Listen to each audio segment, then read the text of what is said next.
All right, so national forest or parking lot? That is the question. Who is right? So I was on my way, leaving Atlanta on my way to Houston, and I tell my husband, okay, so I'm looking for a national forest to camp in. Okay, I think I see one here. I think I'm gonna stay here. And my husband stops me and says, To me, I think it's safer to stay at a parking lot within Cracker Barrel because, for one thing, there's always people coming and going, so there's usually less weirdos, I would assume, being around. And again, it's well lit. Since you're in a public area, there's going to be cell phone service. It's going to be much better, so you don't have to worry about not having cell service like you are when you're in nature and in the wilderness. And then also, while you're there, if you get hungry, while you pull up, you can always order food. You can either have it delivered, or you can walk up and grab it, or you can eat in there, so it's more convenient to have something around for that. And then also with a Cracker Barrel, I feel that it's right off your route. So it's like when you're driving there, it's readily available off the interstate. True. So you'll be able to stop and, you don't have to go way out of your way and in the morning pack up and then get back on your route to head out. Yeah. I mean, that makes sense. Mm-hmm. I mean, it is a good point. I do want to say some of the appeal of a national forest for me is that I'm in nature, which, I love. Yeah. And oftentimes the national forest is free, just like a Cracker Barrel parking lot. So it doesn't make a huge difference. Sometimes it costs a little money, like $3 a night, $5 a night, still not a lot. I have stayed at a national forest that costs more than that. But was it more than a Cracker Barrel meal? I don't know. Yeah, but also you got to look at too that when you're there, because I've had you call me several other times too where you're panicking because you're almost out of gas. Sure. Especially so if you're over to Cracker Barrel, it's usually close to a gas station. So if you need to get gas, you're readily available for that also. That's true. So that's a very good point as well. The national forest is going to be much further off the highway or the interstate. I have to make sure that I'm prepared before I head off the highway. Make sure that I have plenty of gas to get back out the next morning. Not panic. Yeah, because it is a lot of miles typically to get of driving off the interstate or off the highway. That it is. My other appeal for the national forest is that I feel like I have a little more privacy, which, like you said, could be bad if there is an emergency. There's not a lot of people around. Yep.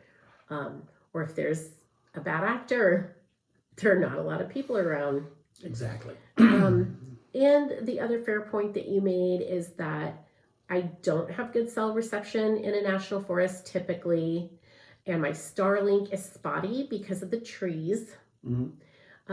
Also, I need power to run my Starlink, and my generator, I can run it during the daytime, but typically you're not supposed to run your generators at night. Yep. So I'm not going to have Starlink available during the night, even a spotty Starlink connection. As far as the cons for me for the Cracker Barrel is that I feel like it is too easily accessible to a lot of people.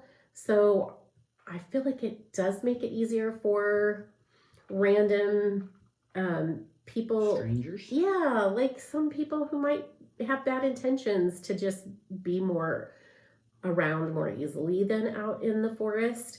There is no nature, so I don't have like my beautiful view that I typically look for. I mean, not that that's more important than my safety. Right. I cannot run my generator at all. No. At the Cracker Barrel. Like that just is a no-go. And I am feeling obligated to purchase something because I'm using their parking lot. So I guess as far as cons, those are the only cons I can think of for Cracker Barrel. So what do you all think?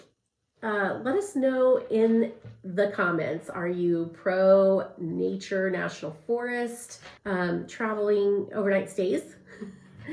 Or are you pro, I'm just passing through, let's just hop off the interstate real quick at a parking lot, potentially Cracker Barrel parking lot, Walmart parking lot, that kind of thing. Let us know what you think. Who's right? And still here I go, heading to a national forest campground.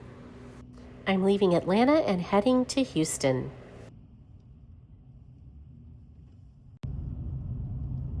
To find this national forest, I just opened Google Maps and looked at the area between my starting point and my ending point. The national forests just appear without searching for them.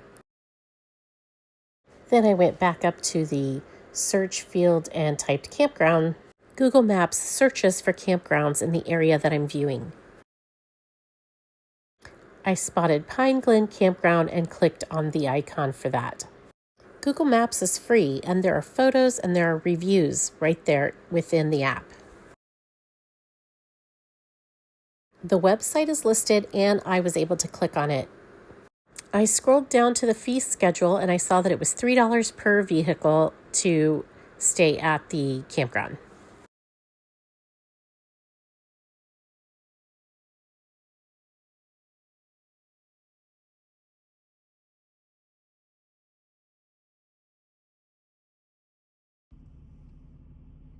I made it to Talladega National Forest.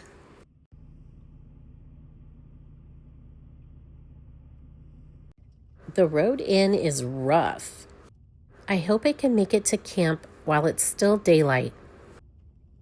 If you're in a hurry, this is not the route for you.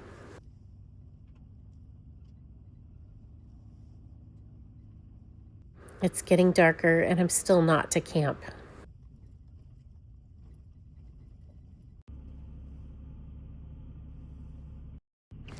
I finally made it, but it is dark.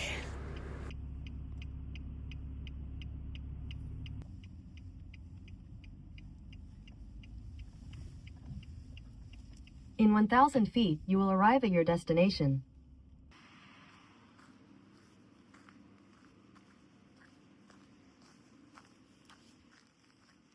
Okay. I wanted to make sure I could do this.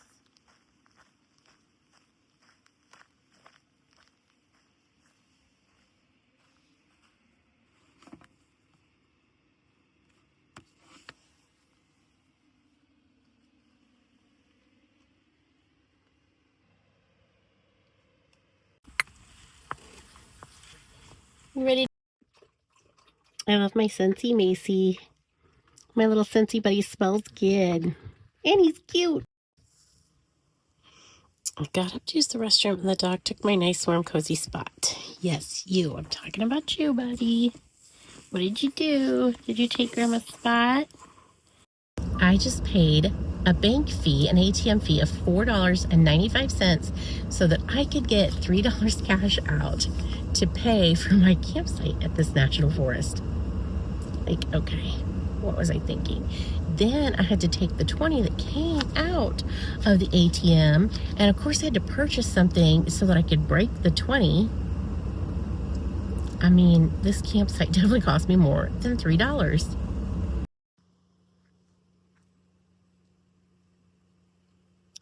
It is misting, so it's fogging up the camera.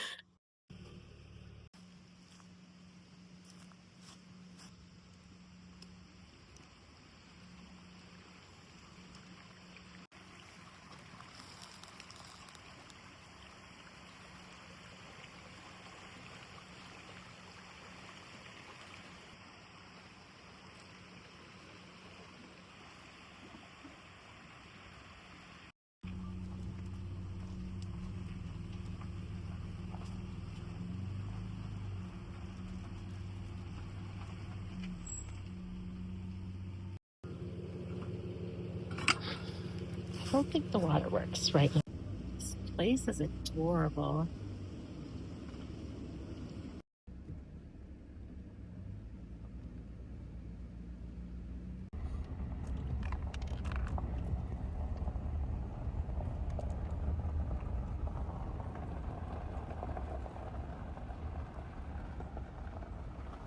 It takes such a long time to get out of this national forest. The road is very, washboard and rough. And I knew this because I came into this last night. So I have decided to make my coffee in the car. So I have this 12-volt car kettle, and I have it plugged into my portable power station, and I have my portable power station plugged into an inverter.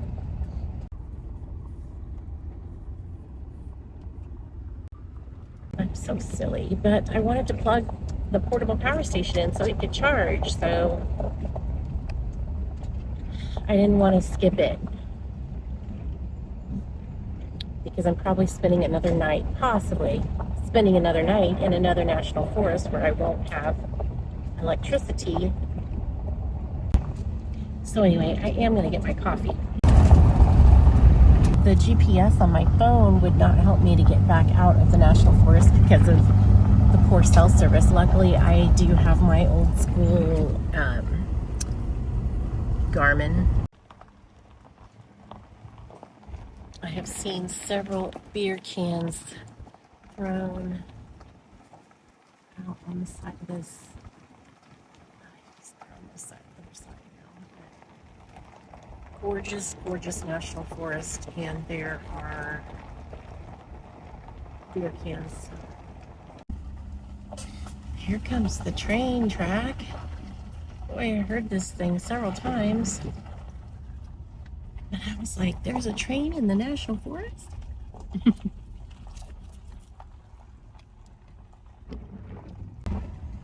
Oh. I get into a debate with myself every time. I am now off the gravel roads. I am on a paved road, but it's wet.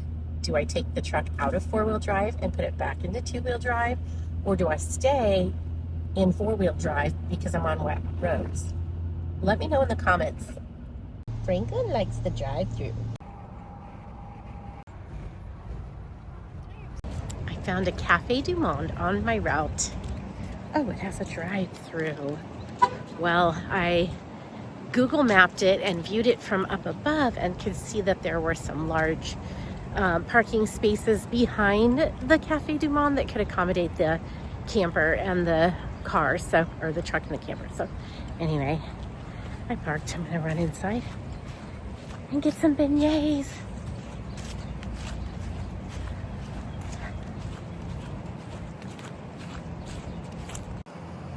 So cute. I'm heading to Acadiana Park Campground in Lafayette, Louisiana.